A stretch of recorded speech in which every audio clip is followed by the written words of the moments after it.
Hello, it's Kobby Discount here, and you are welcome to today's lesson on increasing the performance of Photoshop. To begin with, let us click on Edit, and scroll down and on Preferences, and click on Performance. Alternatively, you can use shortcut.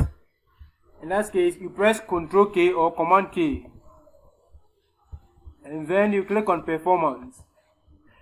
Now, to get the very best out of your version of Photoshop, you need to have a RAM space that is between 8 and 16 gig. Of course, it can be above 16 gig, but then, if you are not a professional designer, you really don't need that. Out of that RAM space, you allocate a portion of that to the Photoshop. So in my case, Photoshop is using 70% of my RAM space. You can increase it to 80 or decrease it to 60 and what have you. From there, let us talk about the history and then the cache.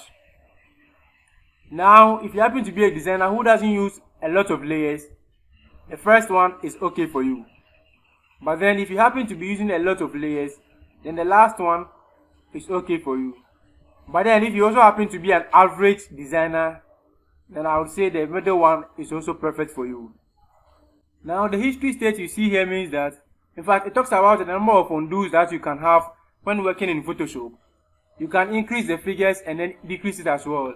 But do bear in mind that if you increase it that much, it will have consequential effect. It will have bearings on the RAM space that the Photoshop occupies. The next one is the cache levels. Now, if you want your Photoshop to work faster, it's advisable you choose a less cache level, because this also competes for RAM space with the Photoshop. So if you set it at a high value, it will also have effect on the performance of your Photoshop. The next one is the cache style size. This is about the amount of data Photoshop keeps at a particular point in time.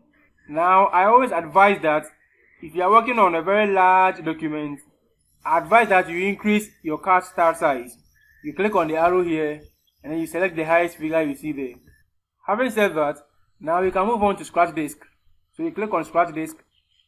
Now, just like any other software, when you install Photoshop, it by default goes into the drive C.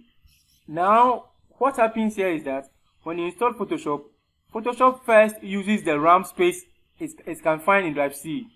And then when that RAM space runs out, it begins looking for any available space so that it can distribute its workload evenly.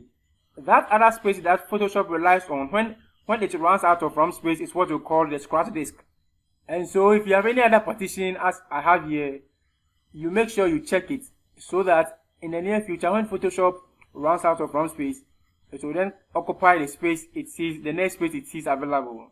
If you also have any external hard drive plugged into your machine, you also check it as well. Now you make sure you check it, the checking is in order. You understand? It follows immediately after the first one, that you don't give space. I mean, if you jump the one immediately after the first one and then you give space, you can use this arrow to push it up. Alternatively, you can uncheck and then check again. But then in all this, if you have a free space of at least anything above 20 gigs, you really don't need to be checking some of these things. Now, the good question to ask ourselves is, how do we know that Photoshop has run out of RAM space? Now, to know this, in fact, let me cancel this. To know this, you open a new document, and when you open a new document, you scroll down here, and you see this. You click on it, or click on the arrow, and then you select efficiency. And as you can see, it's 100%. Now, anything less than 100% means that Photoshop is out of RAM space. So how do we correct this? Now, if you happen to have other programs running at the background, other unused programs running at the background, I advise that you close those ones. Alternatively, you can go back to the performance, edit, preference, performance, and then you increase your allotted RAM space here.